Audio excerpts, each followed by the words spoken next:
Hi, I'm Brandon Garrett. I teach at Duke Law School. I'm here to talk today about habeas corpus.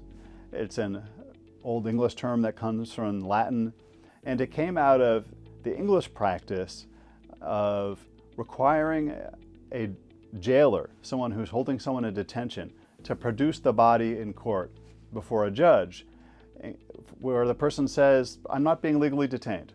And so to make sure that the jailers were obeying the royal law, these practices developed around sending a writ to a jailer so that they would have to provide an explanation and perhaps produce the person in court to demand some reason why is this person being detained. And the colonists that formed the United States had been on the receiving end of detentions that they felt were very unjust by the English crown.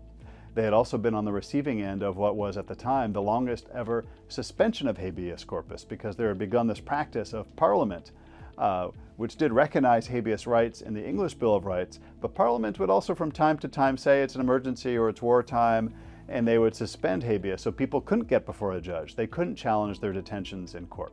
With that experience very fresh in the mind of the American rebels in the Constitution, before there's any Bill of Rights, before any rights provisions were added to amend the Constitution, the only right that was included in the original Constitution as it was ratified by the states was the suspension clause. And the suspension clause was designed to protect habeas corpus. Ever since then, any person that is detained can bring a habeas petition and argue that they're not being detained lawfully. And so there are two different uses of habeas corpus: people convicted of crimes using it to challenge their convictions after they had a criminal trial. But the earlier use in the federal system was people who have not been tried, people who are just being held, people being detained without a trial, using a habeas petition to bring their situation before a judge. And so really habeas is a process. It's separate from the question, okay, if you're before a judge, what's your argument that you're being detained illegally? Are you being detained in violation of due process? Or is your detention unlawful because of a statute? Or is there just simply no authority for you to be held? The government just doesn't have the power to hold you. It's not in violation of a law. There just is no law that allows them to hold you. You're being held for no reason.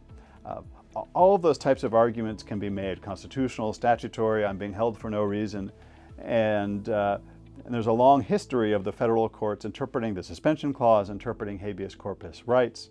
And any time that people are being detained, the idea is that the jailer, whoever is the custodian of the person, they have to provide this explanation to a judge. Why is this person being held? Is it legal?